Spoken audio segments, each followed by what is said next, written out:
right, welcome back.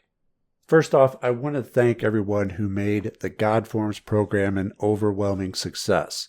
Now, it didn't break first day sales records. However, it did shatter the first week sales records for any Mind and Magic program release. So from the bottom of my heart, I want to thank everyone for their support. And the funny thing is, I changed my Nganga pot out, the little pot of dirt that I have on my altar, from just a small white porcelain cauldron to a small brass golden color cauldron. And I'm not sure if that has anything to do with it or not, but things have really taken off since I've done that. It's like having my own little pot of gold on my altar. And you can see it right over here in the corner of my altar in this picture during the Godform ritual for Patreon and Subscribe Star supporters. This is something that I've had forever and maintain regularly.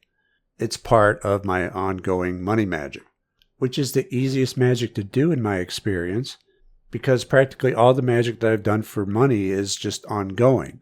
Sure, I can do a candle or summon a spirit to give me a boost, but I typically don't have to because most of my money magic is ongoing. And without the need for servitors, I might add. I have servitors for a lot of other things, mostly protection, physical, magical, and against theft. But I don't have any servitors for money. Why? Because they're just not needed.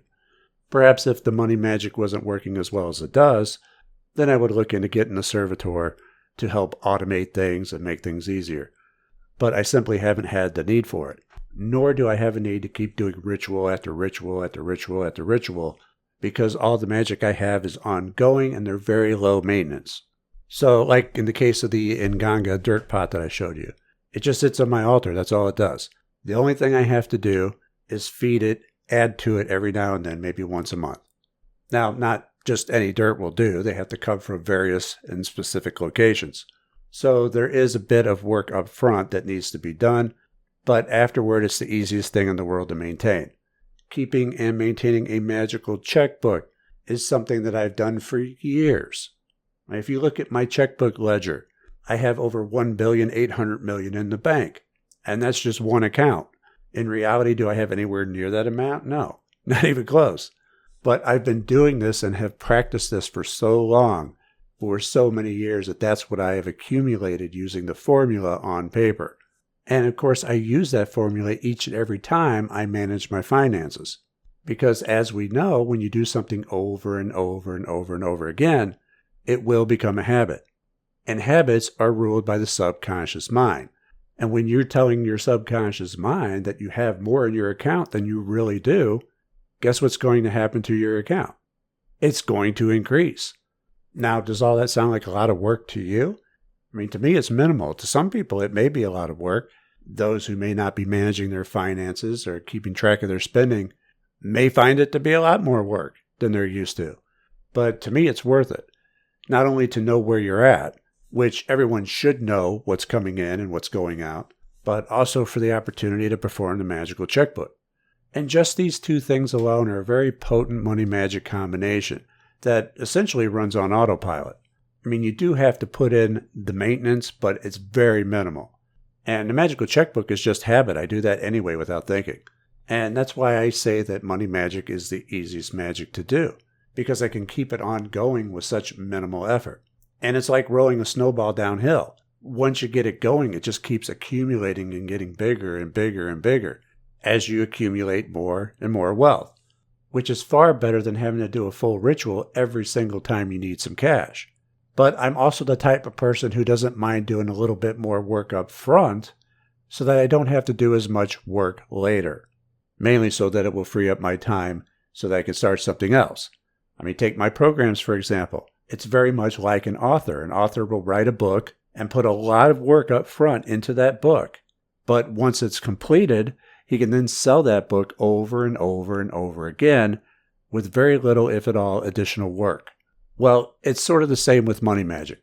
Collecting the specific dirt needed for the Nganga pot sucked. It really did. And I'm not going to say otherwise. Especially the dirt from the police station. I felt like a criminal collecting that dirt the entire time, thinking a cop's going to come out saying, "What are you doing?"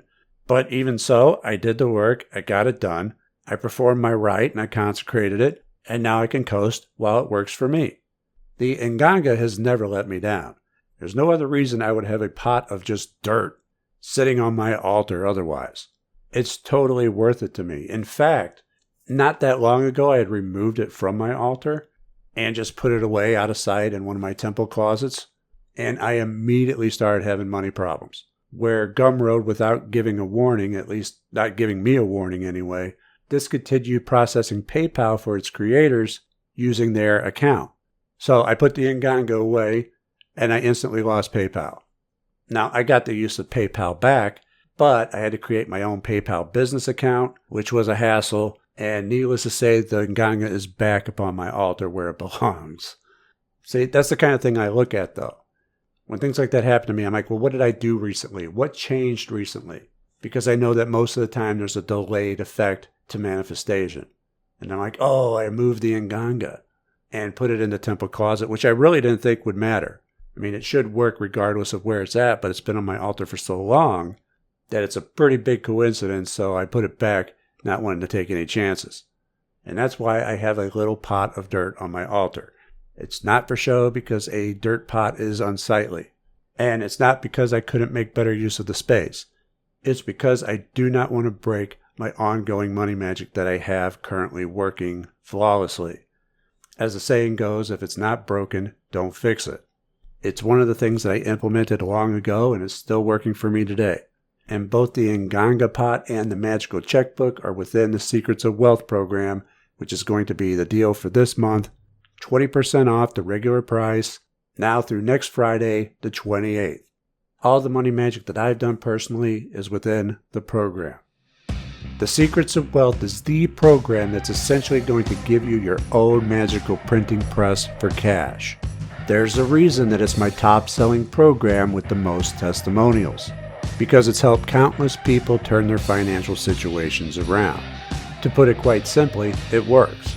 It's going to go over the most important factor that determines the wealth of someone, correcting habits that keep you from prosperity, the first thing that you should invest in when you're low on cash, how the state of your home will affect your income, how to use a checkbook ledger to increase your wealth, something that the banks have been doing forever, how to increase your income with a pot of dirt, and how to get cash quickly using some eggs. A whole host of money magic is within the Secrets of Wealth. Don't just take my word for it. Go to the page and check out the testimonials. You can get the Secrets of Wealth and other Mind and Magic programs over at mindandmagic.com today.